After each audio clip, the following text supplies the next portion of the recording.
Okay, well, I made the mistake of trying to do a crochet vlog without having my alarms disabled. And when 7 a.m. rolled around, it immediately stopped the recording I was doing. And yeah, so I've disabled my alarm now. But unfortunately, I'm not savvy enough to splice the two together. So this is what you're stuck with. I am working on doing a braided slip stitch join on this baby blanket, and in the video that you'll probably never see, I was working on I had just outlined how I was going to do the squares. The baby blanket is 36, yes, 36 total squares. And they're made in 4 sections of 9 squares. At least that's how I break them up in my head. And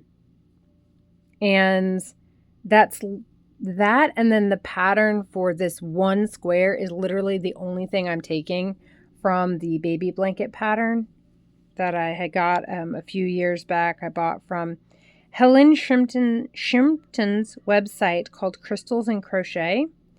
If you've never seen her work, I highly recommend checking out her website. She has a lot of crochet alongs that are available for free. One is the octagonal, so the octagon crochet along, and that one is a fun one. I have made that one, I think, maybe 5 times now. Super fun. It was a free one she released during COVID. Maybe I shouldn't say that word because I know some weird words get like filtered by YouTube, but I guess it's fine because I'm not monetizing the video. I don't know. Anyway, yeah, she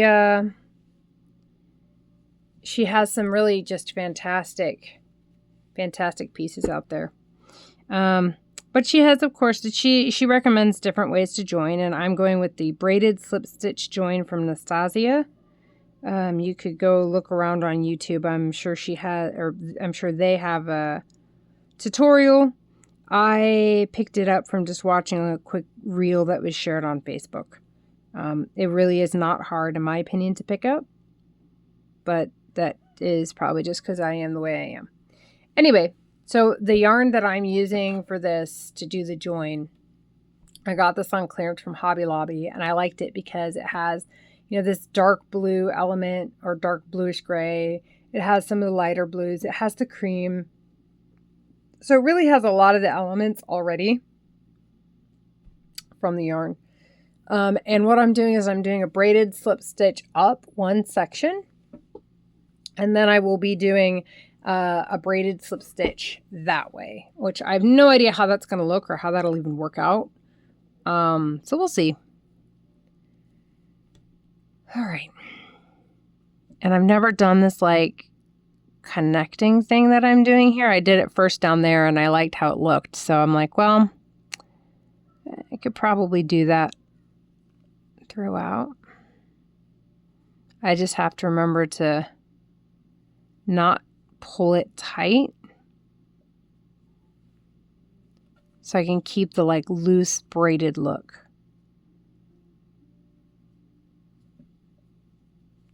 I was thinking about maybe a flat slip stitch join on the back side, but decided against it because it would, I don't know, I don't think it would work right for this blanket, if that makes sense. But in the previous video, I was talking a couple things. One, it's been a while since I've done a vlog because been a lot of changes to our schedule and just life in general, right? And also I've just been really kind of, I wouldn't say the word is tense, but it's been difficult for me to relax because of all the changes. I'm trying to like get into a routine again. And yesterday, so I've switched over to part-time work at my company, as I mentioned in a short that I should have just uploaded. And yesterday I had, because I can only work, thankfully, the maximum, there we go, let me back it up. The maximum hours I should work on average per week is 29 and a half hours, because when you work 30 hours in Texas, you are considered full-time. And I would prefer to work less than 29.5, but I will work as much as needed up to that limit. And we're doing a look back period. So as long as my weekly average throughout the look back period of 12 months from mid-October to mid-October of the next year is under 29.5 hours, then I'm fine. Now, this year is going to be a little bit different because I did transition from full-time to part-time. And even though I was full-time salary instead of full-time hourly, they'll still count it as, having worked 40 hours each week up until the point where I changed to being part-time. So my average for this fiscal year I guess my average during this look-back period is going to be above the 29.5. But I'm, it is what it is. But we're trying to set the expectation during non-busy seasons that I will we'll try and keep at the actual part-time hourly thing. So because of all that, and because of the way I structured my work week, Monday through Wednesday, I didn't really do it on purpose. It's how my work week typically goes, especially during the beginning of the month. But it was structured in such a way that I could only work 4 hours on Thursday, and I'd already be up on that 29.5. So I did a half day yesterday. I'm getting the full day off today, which is nice. And then, yeah. All right, so here we go. This is looking pretty good. This is one section. Do a close-up on the braid. Specifically, I think that turned out pretty good. We'll have to see how it looks when I go that way. But yeah, overall, I think that looks pretty nice. So that is one section. And then I'm going to braid join this section. And we'll see how that goes. So let me just pop these puppies together. And I will start working on this one. Take a sip.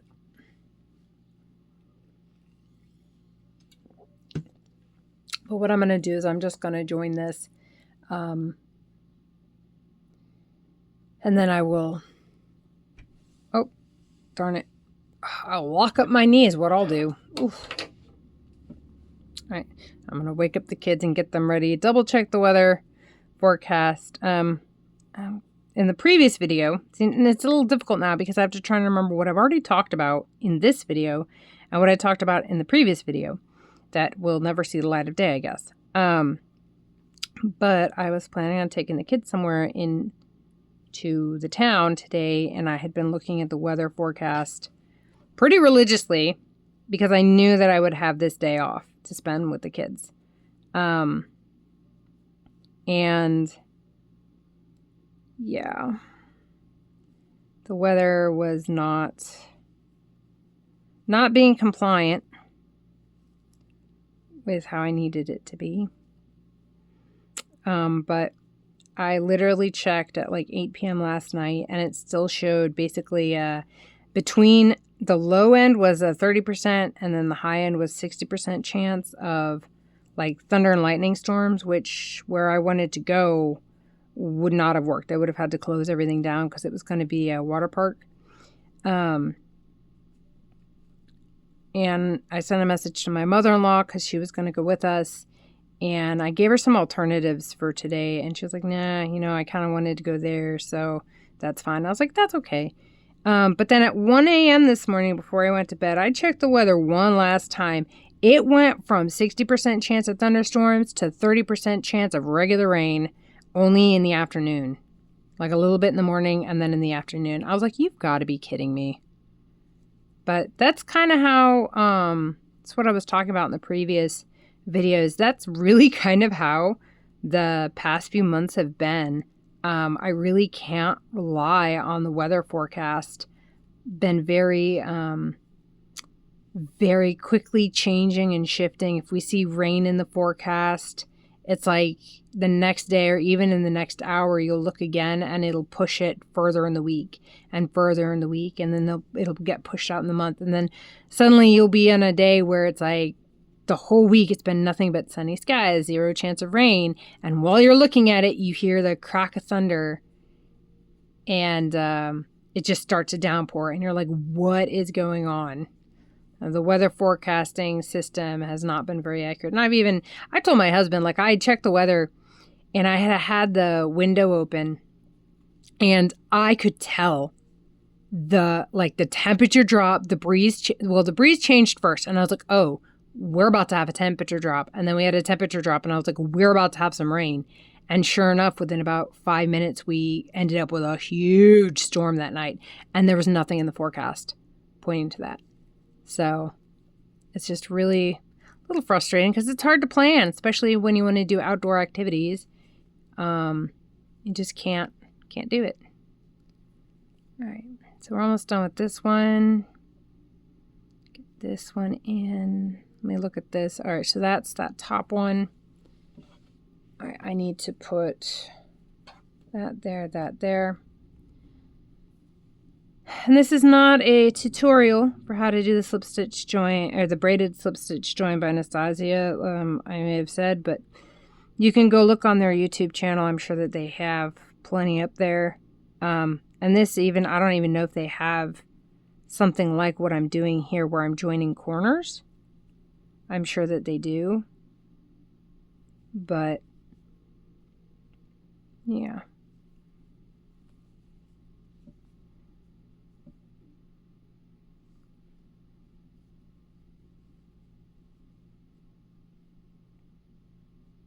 There we go.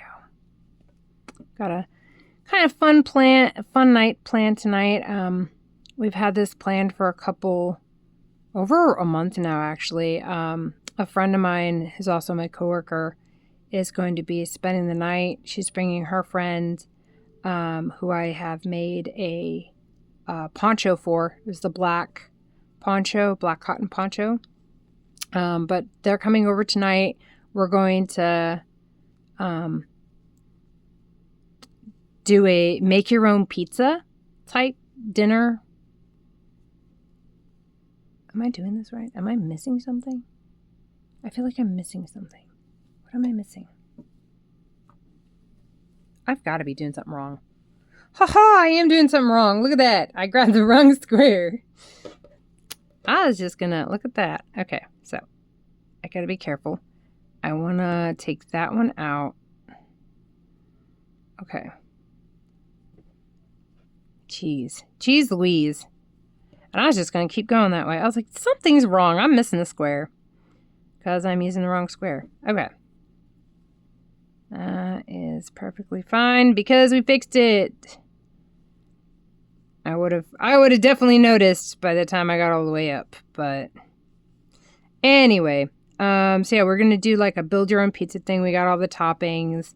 I have some flour tortillas to use as like the base because I know my kids would prefer that. But I'm also going to pick up, I think it's like Pillsbury Doughboy has some pizza base in their like pre-set up dough roll things. I was hoping to find like in the non-refrigerated goods section near the bread aisle or whatever, I remember seeing like pizza bases that are already cooked and you just put your toppings on, you stick it in the oven for like a few minutes and then you're done. I would have preferred that, but I didn't see any when I went to the store yesterday to get the supplies.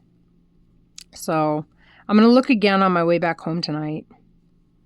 But then we're also, after dinner, we're going to do what my kids call Mario Pizza Party, where we have pizza and we play Mario Party.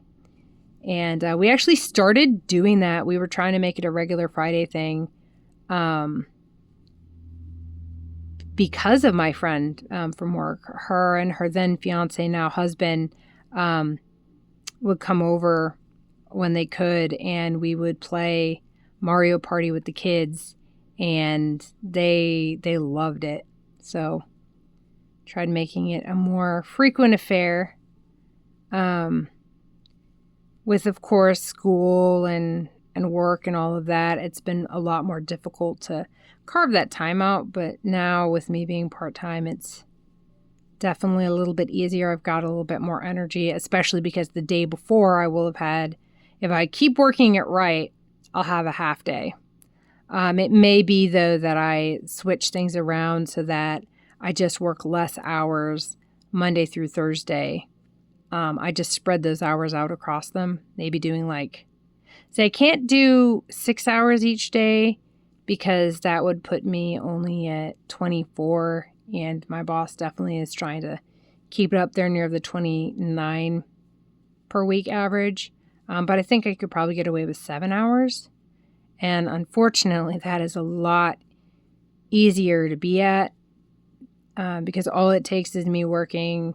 If I work from 8 to 4 and I happen to take a lunch break, which almost never happens with me, I only have to clock out for lunch. Well, I say clock out for lunch. I don't typically eat lunch. I typically only eat one meal a day.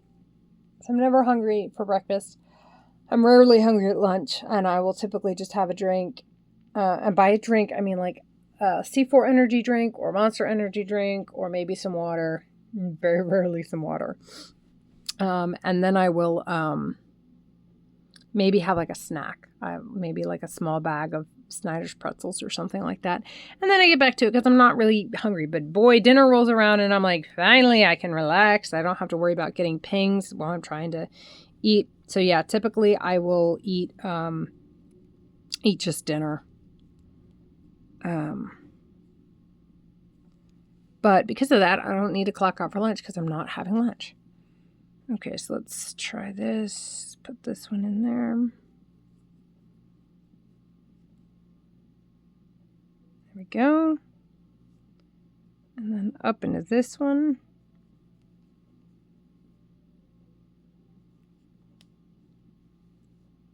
Oh, I missed a string. There we go. All right.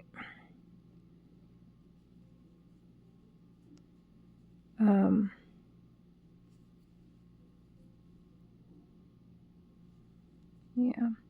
But so 7 hours would put me at either a 9 to 4 or 8 to 3, and I think I would need to do 8 to 3 uninterrupted if I was to get the kids to jiu-jitsu on time. That would put me at 28 hours, which I think is a pretty acceptable time outside of the busy season for a normal week, which gives an hour and a half of wiggle room before I'm in danger of surpassing the average. I think that's probably a good thing. And will also help lower my average for weeks where it's just busier. So.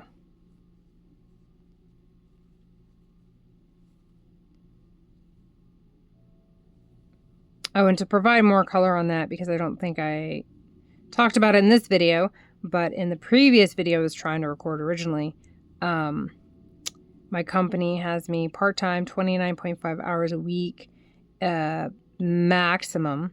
I have no problem with it being less than that. But they're doing a 12-month look-back period from mid-October to mid-October of the next year, where my average weekly hours should be 29.5 or less. And that allows a lot of flexibility where I can have more time off in larger swaths, and they're able to have me for their busy seasons full time. So like that, I'm able to work there, 40 hours or more per week. And then just right after, when things slow down, it's like, all right, cool, things have slowed down. Take a week or two off and we can bring our average back down. So I also think it'll be very interesting to see really how much hours I actually work during the busy season, because I'll be clocking in and clocking out as opposed to before where I was just salaried.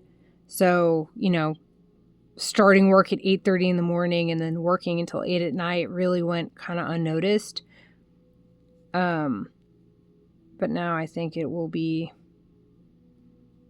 interesting. And fortunately, I don't have to worry about like overtime pay because I'm not full-time, and since I'm doing this average thing, I don't think that will apply to me. I want it as simple as possible for everybody. So yeah. All right, here we go. Okay, so that's the braided slip stitch join. Now I'm going to attempt to go this way and see how that turns out. And then after I'm done with that, it's on to getting the kids up. Let's start with this one. I have no idea how that's going to work out, but we shall see. And maybe I just have to stop here and weave it under, and I don't know. Really don't know, but here we go.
Oh, a couple weekends back, I had tried out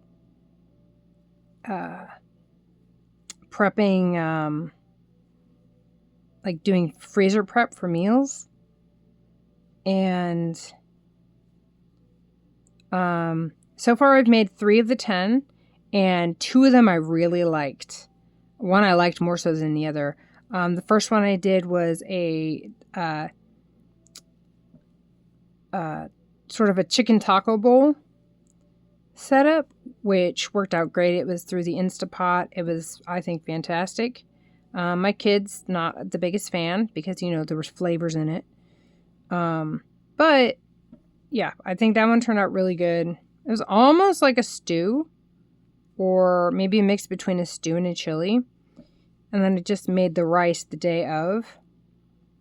And then another one that I really liked was a chicken noodle soup. Very, very easy to make in terms of both the prep and the actual like making. Both of those can be done in the Instapot. And then the other one I did was like, it was a barbecue chicken sweet potato and corn. And while the taste profile was good and the chicken was really good, the texture on the sweet potato was just gross.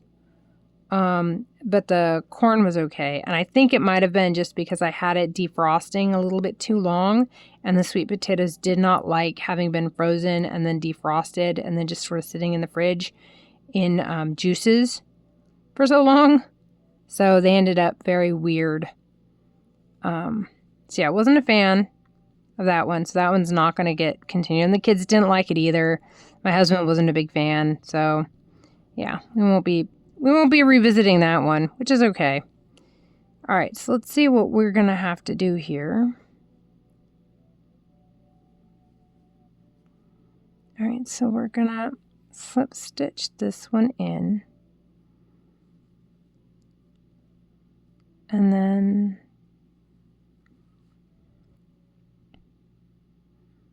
I don't know. I guess one thing I could do is make sure I have a long enough string and then just weave it through that way. And maybe that's just what I do. Let me see here.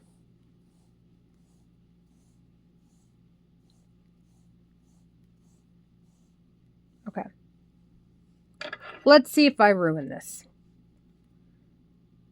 I can't ruin it because I can easily just undo it, right? I can just, you know, go back to the drawing board on this. But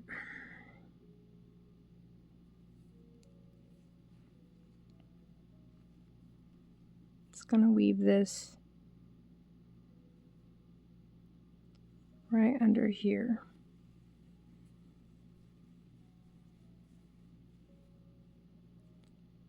For those of you who don't write patterns or don't come up with, this is not a critique, but for those of you who don't like have your own things that you do, this is what a lot of pattern creation is. It's like, does this look good? And then we spend forever on trying to get it to look good. So now I've got it through there. I'm actually going to try this. I'm going to bring my hook in here.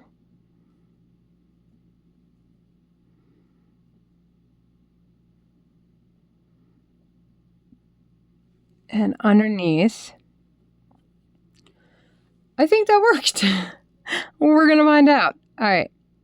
So I'm just going to go into this next stitch that I didn't do before. And we'll see. We'll see how this works. People, you get to learn it right as I'm learning it for the first time. And I can't even say learning it because I've never seen this anywhere else. Just thought maybe this would work. And by never seen this anywhere else, I do mean going underneath there, not this part. This I obviously saw as the braided slip stitch join by Anastasia. So I'm not trying to claim credit for this particular decorative joining stitch.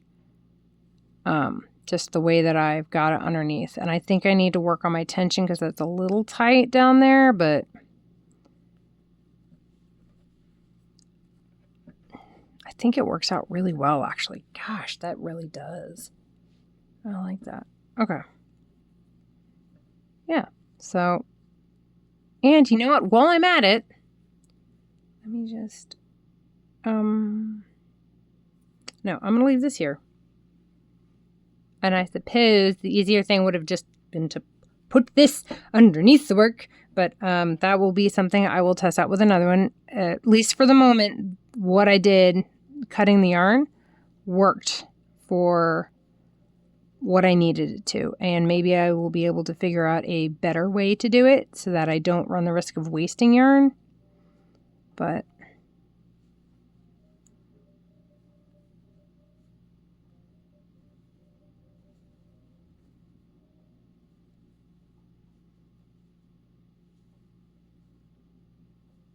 and the key to this is to make sure that you've got really consistent tension.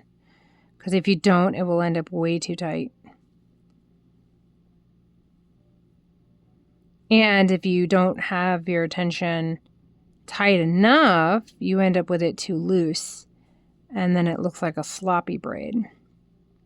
And I know that this blanket is for a boy, but I tell you what, sometimes decorative stitching, it doesn't indicate femininity, in my opinion. And especially for a baby, having lots of textures in a blanket, I think is very helpful developmentally. One, the texture, it would be like, I mean, it's been a while since I've had babies, but I can't imagine it would, the baby would have to be super small, I feel, to get their finger snagged in this.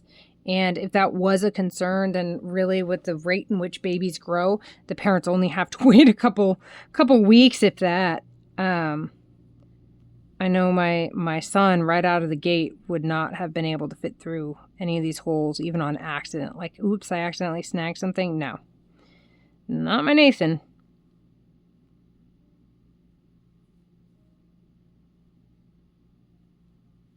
All right. Yeah, I think I probably could have just brought the yarn underneath and been working on it underneath, but that's okay. You know what? It's a learning experience, right? And I suppose threading it through would be fine too, but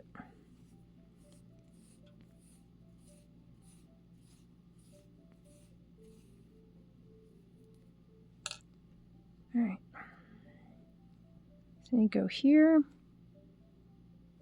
Oh, well, I think I did that a little too soon, but that's okay. And through this one. All right, now we pull this through. I'm going to go underneath. Try and keep the tension a little loose here. I'm going to pinch to try and pull it up without making it too tight. Oh, nope, did not successfully do that. I pull that out. Okay, there we go. I think I got it. Make sure I didn't cross it. Okay. Pull just a little. And then I don't know about that. I don't know about that. Let me try something. I know, I'm going to go in through here. There we go. Yeah, let's try that. See if that helps with the coloration there. I think that really did. I'll show you what I mean in a second. Because I noticed when I joined it the gray, the dark gray square below in the first section, when I went under there, I brought a lot of the gray color off just to the side, pointed to the left, and show you what I mean as soon as I finish this. Because like I'm invested to see how this will look when it's done, and I think it'll look really cool. And then since I already have the other section, I'll be able to test out keeping the yarn underneath versus doing something like cutting the yarn. Because if I can keep the yarn underneath and basically get the same effect, then I'm going to do that. So, because I know I'm going to waste some yarn here, because I don't want to have to play yarn chicken with my joining yarn.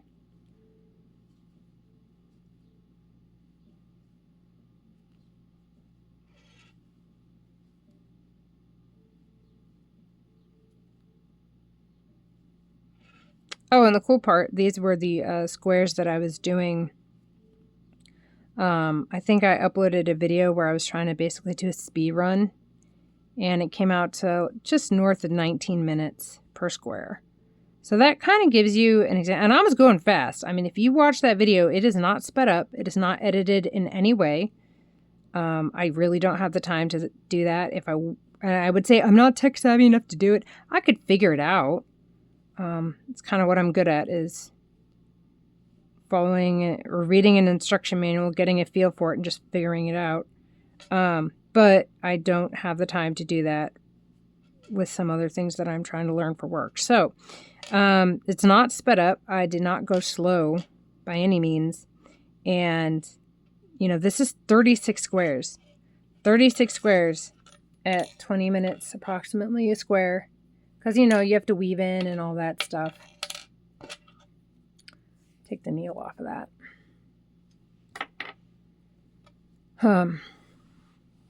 Oh my gosh, yes. Okay. I really, really like this. Turned out really well. That is just gorgeous. Gorgeous. There we go. Let me get this in there. But anyway, yeah, so 12 hours approximately if I did nothing but make these squares. 12 hours. And again, I'm not a slow crocheter. I do not go slow when it comes to making the squares. For this, obviously I'm going slow. I want to keep my tension as consistent as possible. I want to make sure I'm not skipping a stitch. Because, and I think I may have done something a little weird at the beginning. So maybe I'm off by one. And that's okay if I am, because I can just, I guess it'll be fine. Yeah, it'll be fine. Let's do this one, and then I should end. Yeah, that's fine. Cool. Anyway, yeah, 12 hours just to do the squares. And then weaving in, doing the blocking, all of that takes time. Going and buying the yarn, that takes time too. Like making sure you have the right yarn. And then of course the joining. So this, I started it in the first video. I have talked a little bit. I've done a couple pauses to do some things with the yarn, but it's been 35 minutes on this video alone, just joining, you know, these squares. So you have to take that into consideration too. And then, of course, this is just one section. I will have 3 other sections of 9 that I have to join like this. And then I have to join all the sections together. And then I'm going to have to do the border. So there's a lot of work that goes in to a baby blanket. And the thing is, unfortunately, it's a baby blanket. How much is someone willing to pay for a baby blanket? Yes, this is going to hopefully be something that this kid can have for a long while. But this is not a blanket that will be big enough to cover his bed as an adult. So what would someone, knowing that information, actually pay for a blanket like this? You know, they can go to the store and they can buy a baby blanket, a machine knit baby blanket, $20 max, right? You know, if you're getting into the designer level quality of, you know, those type of things, then yeah, you're going to be paying more. If you're getting like a Gucci or Louis Vuitton, or I don't even know what is in the baby clothing, baby attire sphere. But yeah, stuff like this, people aren't going to pay a lot for. So it gets down to the point where I have had a commission. I had a commission last year, or no, in 2024, I had a commission for a baby blanket. And I used the actual pattern. The actual pattern from Helen Shrimpton is not just these squares. Her main square, or not even her main square, it should be normally these 4 squares here, is like this basic stitch. And then she's got these great, super detailed stitches. But the problem is, you know, I do worry. Now, this family that I'm making this baby blanket for, it's their 3rd child. By the time you get to your 3rd child, like your 1st child, you drop the pacifier, you sterilize the pacifier. You start wondering, should I just buy a new pacifier? Should I have backup pacifiers in case, God forbid, one of these, you know, drops on the floor? And I will tell you that for both my 1st and my 2nd, if that pacifier fell on the floor in a hospital, they're getting a new pacifier, because I do not trust superbugs. I do not trust the ability to clean a pacifier well enough to kill anything that could have potentially transferred from a hospital floor. So yeah, they're getting a new pacifier. Fortunately, my kids were never really big on pacifiers. But anyway, so like 1st kid, you sterilize the ever-loving heck out of the pacifier. The 2nd child, you'll wipe it down really good. You know, you might sterilize it at first, but then you're like, oh, you know what? I think he'll be fine. He or she'll be fine. And then you get to your 3rd kid. You pick up the pacifier, you rub it on your shirt, you give it back to the kid. You make sure there's no lint, there's no dirt, and you'll be fine. You know, that's pretty much how it goes. Anyway, so I'm going to join this one and then call it quits for this little crochet vlog. But I don't know if anyone noticed, I actually rotated my work. So that way I'm not working in the same direction. So I should have a counter shift. Oh, that gray thing I was talking about. So here, if you look at this was that where I kind of did that thing with the blue. And then if you look up here, this was the first one. The gray kind of pulls over a little bit. It's a little bit more visible on the top. Whereas at this join, the colors are more uniformly in their own respective corners. So that's what I'm kind of hoping I can get over here. Obviously, unless the person who's receiving the blanket ever watches this video, they'll never know, right? This is one of those things. There was someone actually just yesterday on one of the crochet groups I'm a part of, one of the ones that is very strict about no AI. And no stolen work, thankfully, which is why I like it. Oh, I think we've got a child. Hi, Stephanie. What happened to your pajamas last night? I got too hot. I knew you were going to get too hot. How did you know? Because you are, unlike your brother's a bit of a toaster box when it comes to when he first falls asleep and then overnight. But you're cold and then you heat up when you sleep. And I'm the same way. So, yeah. That's why. Get your tummy. Boop, boop, boop. Okay. So we're going to be, I'm almost done with this. We're going to go into San Antonio to have some fun today. So you're going to need to put on clothes. Okay, where are we going? I don't know yet. I got to go check the weather. Okay. Hey, do you want a headband? When I get to A. All right. She's in the cute baby voice phase. I think she just likes the sound of it. All right. Anyway, yeah, so this lady, she was like, she was making a blanket for her mom. And she'd been working on it since Mother's Day. And she was so upset. She shared a picture and she was like, I'm just beside myself. I'm so upset. It's ruined. I'm going to have to undo all this work. And I don't even want to continue with this project now. Like, I don't even know if I want to crochet again.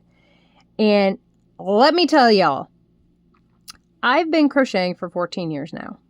I am by no means an expert, right?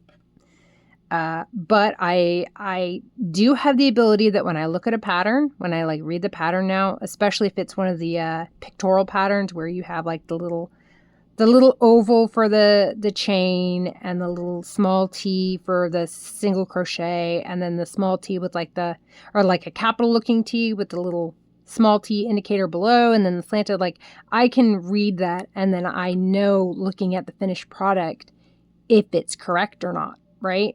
That's a very common thing that AI does, is they put out these pictorial patterns that are just generated, and then they generate the image, and it's like, hey, yo, this isn't it. Like, this is not correct. You didn't do it right, and I can tell you where exactly, because looking at it, I can build it in my mind. Oh, that's a little too tight. So this is what I was talking about with like keeping your tension right. Let me pull this down because that's a little too loose. Okay. I made this a little too tight, so I got to just undo it real quick. So I can try and keep that nice loose braid, not too loose, but loose enough braid appearance. But anyway, so she was so upset about it. And when I first saw the picture, before I even saw what she said, because especially since I'm such a visual person, I look at the picture first before I get to the words, even if the words come first. And I was like, wow, that's a really pretty blanket. I like it. And it's like a little puff flower motif blanket. So a lot of puff flowers motifs that are just all joined together. And then I saw her comment, and she was just, very upset about how it looked. And I told her, I was like, look, I've been crocheting for 14 years. I am at the point where I can look at something and I can reverse engineer it, how it was made. And when I saw your picture, I thought, wow, that's really beautiful. And I said, look, I don't know what the pattern was supposed to be. I don't know what this is supposed to end up looking like. But from someone who doesn't have the pattern in front of them, I think this is fantastic. I think you did a great job. It's like, you can make this pattern your own. Just, augment it however you need to make it look nice. I'm like, if your mom doesn't crochet, or if she doesn't know the pattern, she crochets and she doesn't know the pattern, she's not going to know the difference. And I said, and if my daughter made me something that you have here in your photo, I would be beside myself with happiness. Because it's not just the pattern. It's, oh, shoot. I just did it. God. Okay, so I don't know if you remember me talking about it, but I was like, I'm going to test it where the yarn's underneath. And what did I forget to put underneath this? The yarn. So I'm going to try and shove it in this hole. Oh, yeah, that's not going to fit. That's what you said. Let's try this one. I don't really want to have to undo a lot, and I definitely don't want to get this out of shape, so just...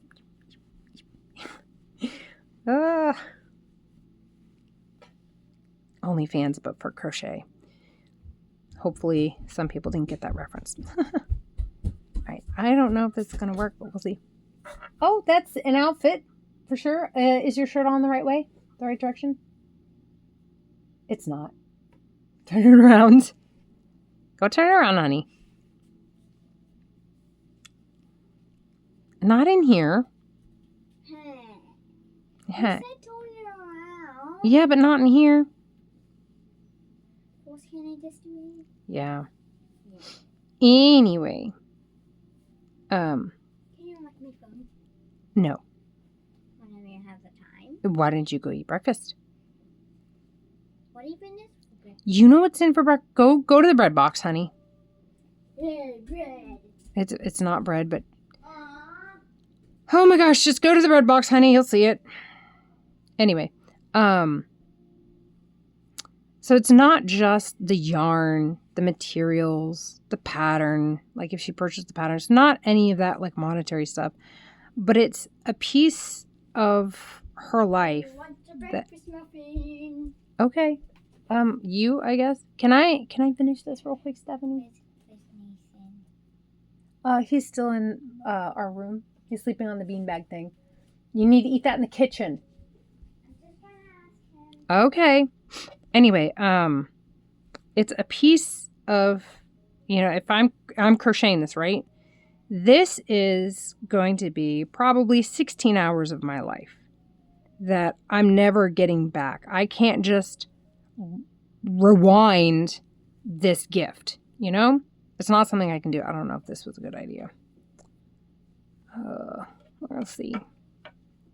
Anyway, I can't rewind this gift and take it back and like, oh, you know what? Thanks for the blanket, but we already have like 1,000 from, whoever, blah, blah, blah, blah, blah. Like I can't get this time back ever. So I'm giving literally a piece of my life for whatever crochet project I make. And that's one thing people don't seem to realize, that sometimes even crocheters don't realize it, especially when they price their work very, very low. They're just happy, and I get it. I really, really do get it. I'm happy to get back my material costs because people also don't seem to realize how much crochet costs, how much the yarn is. Like woohoo! I got this yarn on sale. What is this? Oh, it's like, what in the world is this? It's the yarn I'm working on. It's like, why do I have such a long tail coming through here? All right. Anyway, I'm sometimes just happy to get the material cost back because then I can, get more yarn. But, and then spending the money on the materials, that's also part of your life. Typically you don't just get money for doing nothing, right? You got to do something to get the money. And that something is a part of your life that you have to exchange to get the money to do this. So, all right, so let me pull this out and see. Okay, so that worked out. That worked out pretty well. I had a couple loose stitches, but I think it's fine. Now, for the fun part. Feed this through. I'm going to pinch that so I don't have to pull it too tight. There we go. Oh, yeah. There we go.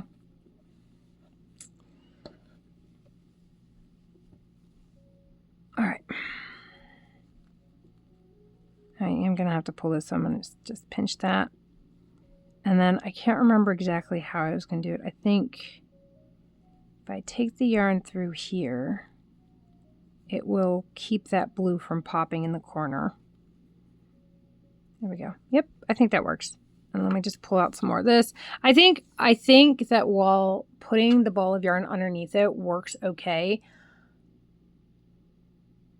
I don't think I'm going to keep doing it. I think I am going to I'll probably figure out exactly how much yarn I need and then cut it mostly to size so I don't end up with a lot of yarn waste. But I'm not really digging having the ball underneath like that.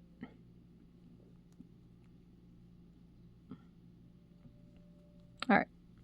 Anyway, yeah, so that's, the materials, that's part of your life. Now, granted, when you're selling it, you're exchanging it for a piece of someone else's life, right? Because in order for them to buy it from you, they have to exchange some of the time that they have on this planet. They've got to exchange it for money to then trade with you.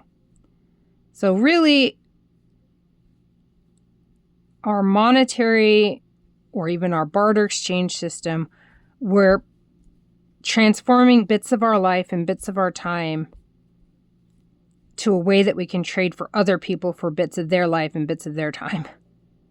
So, and time is a valuable thing.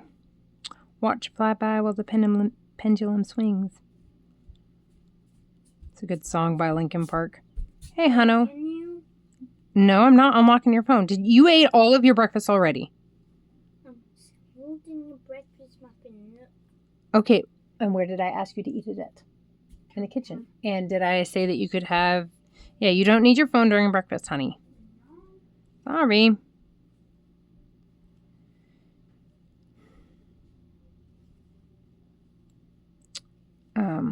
Yeah, that's actually a really good song, in my opinion, from Linkin Park. A lot of good songs about it's the passage of time. But yeah, you know what's interesting about this?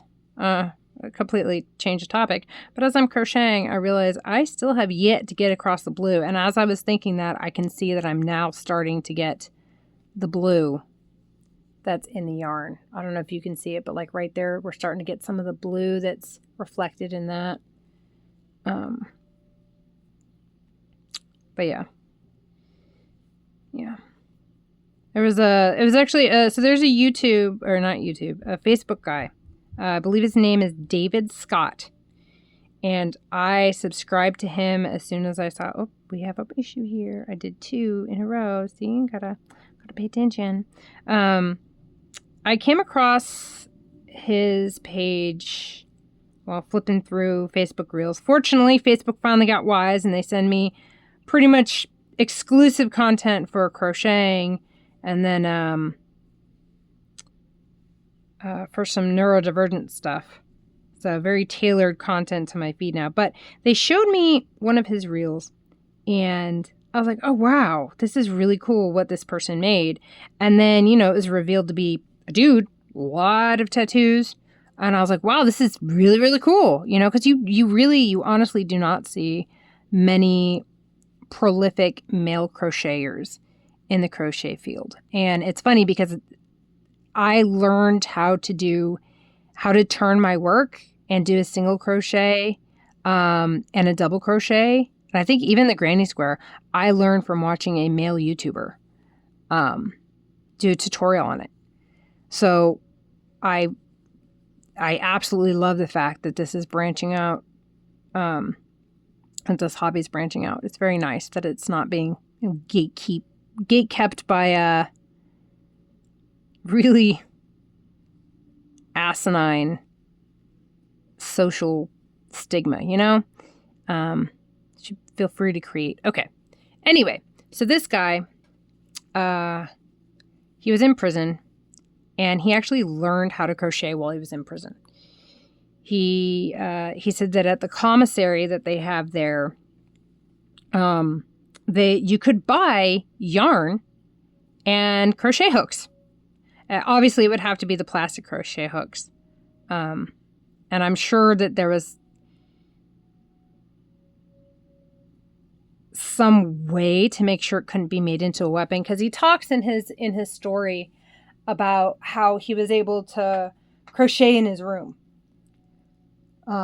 So obviously whatever it was, whatever level the prison or jail or whatever was, it was at the level where he would be able to take that and crochet in his room, which I think is fantastic, because if you're able to do that and you have relatively nonviolent offenders, give them something to learn, give them something to help redirect their time, right? But this dude, he said he was one of just a few people there who knew how to crochet, and man, he just took it and ran with it.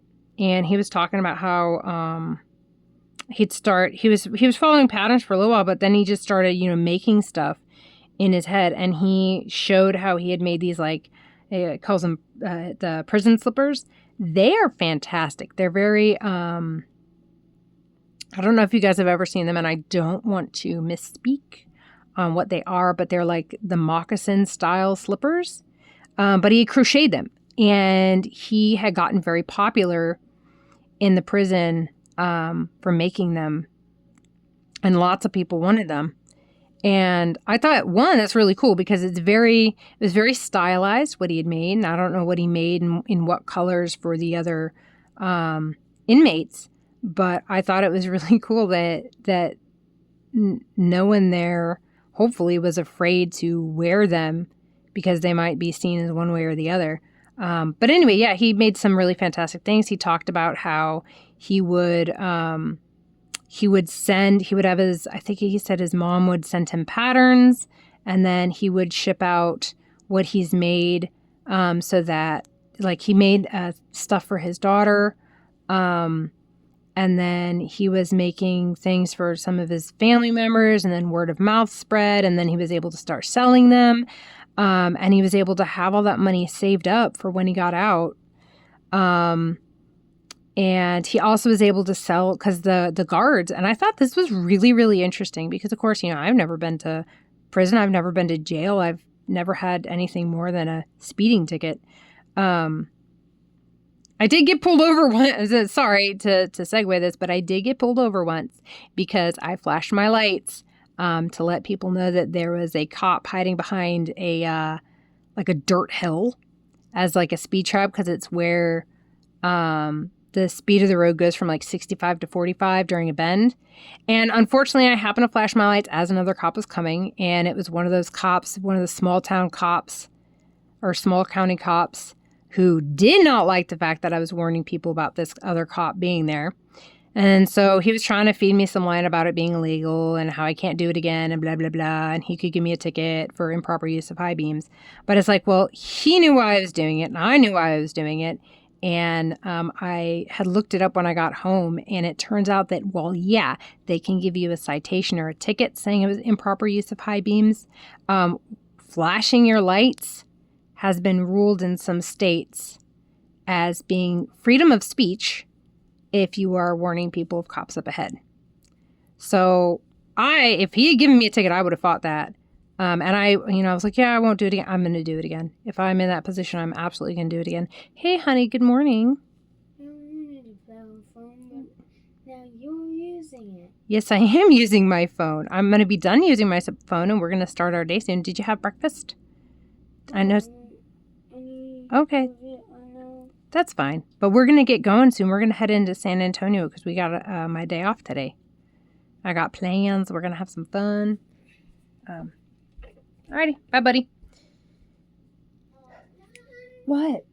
I left my phone in the truck. Oh, that's okay. That's not yours. That's okay. It's okay, honey. All right. If we leave soon enough, we could probably catch Dad at Jit's.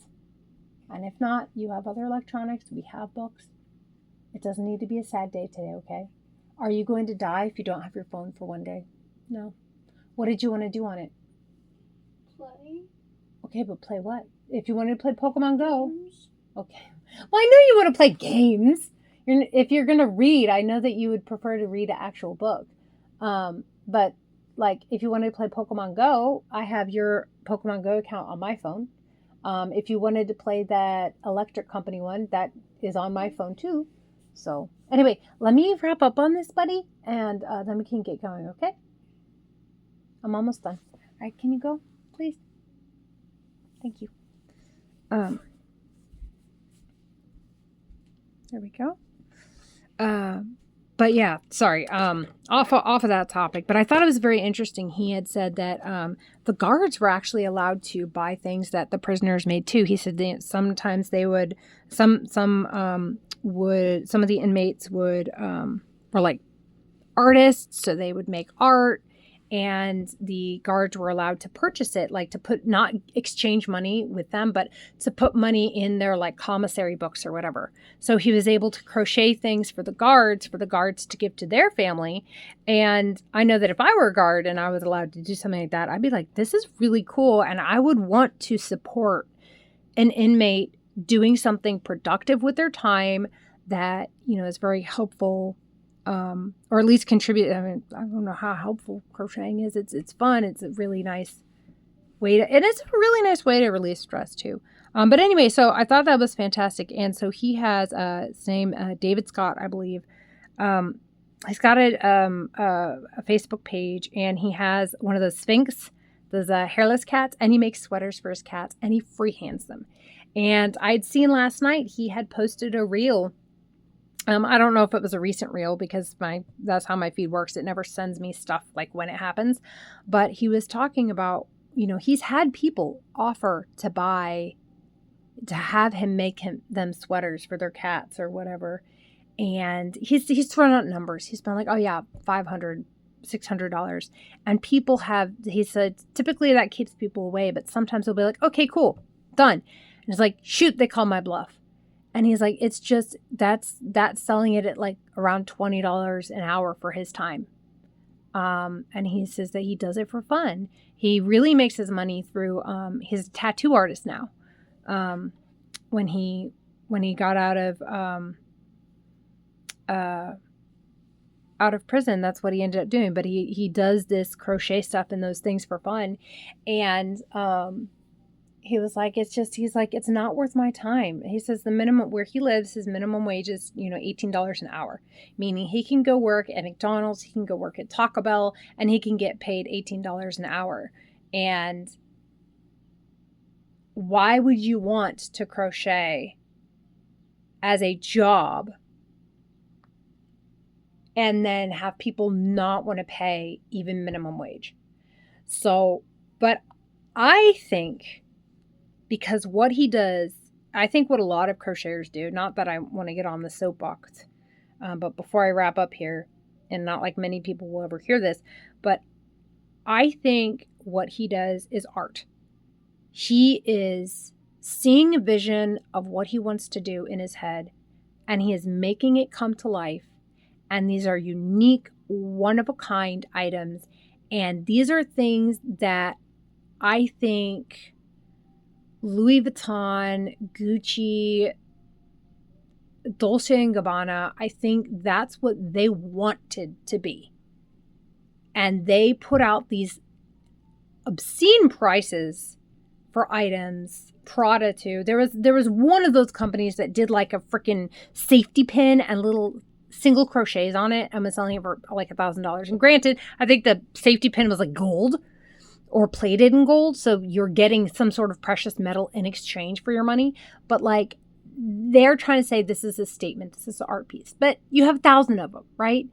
What this guy is making is a one-of-a-kind, can never be reproduced exactly the way he made it, because he's doing it as he goes. And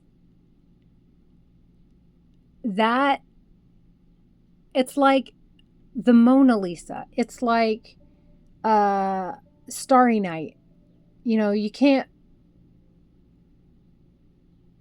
it's hard to put a monetary value on something like that. And then once you own it, you now own not only a piece of his life in his time exchange from him making it, but you also own, a one-of-a-kind piece of art. And it's priceless, in my opinion. It's priceless. And I firmly believe that people like him, it should be standard for him to be able to open up a website and to sell these literal works of art. And maybe scale up to, because probably using acrylic, because let's be real, yarn is very expensive, but going to cotton, going to wool, obviously pricing appropriately. But, selling these works of art for easily, 1.2, 2K. And these would be things that I would say, especially if you're using, very high quality materials, art museums should be wanting to purchase his work, because that is a great, like, we have things that are on display in museums. Like, look at this basket that was made back then, and this is how they made it. These are moments in time that I think really should be preserved, so that people in the future, 100, 200, 300 years in the future, whatever our capability of sharing how things have been in the past become, whether that's museum or digital archiving. I know with digital archiving, you don't have the physical product, but I think that stuff like that is very important to preserve. And I really hope that someone with the funds, because it's not me, will be able to procure one of his one-of-a-kind works of art and be able to have that displayed. I really think that he and other people like him, just not, obviously I'm a crochet artist too, but people with that type of creativity should really be celebrated, and, you know, their accomplishments should be shared, and they should be remunerated for those accomplishments. But that's it for me. All right, thank you. I will talk to you. I'm just going to wrap this up now, okay? Can you put that in the sink for me, please? Thank you. Anyway, so here's the braided slip stitch join. I love the way that it turned out. This section is looking so, so good. I am just absolutely just chuffed to have gotten it to look like this. And I just love the way that this works. I'm going to be using this so much now. Absolutely so much. I love it. But yeah, so this section is done. I have 3 more sections I need to put together, and I do have 8 more of the squares that I need to make of this. But that's it for today. Hope you all have a wonderful time, and if anyone ever made it to the end, sorry for getting on my little crochet soapbox, but I think this type of art is important. I think art in general is important. But I know that banana duct tape to a wall sells for more than this. So, yeah. Bye.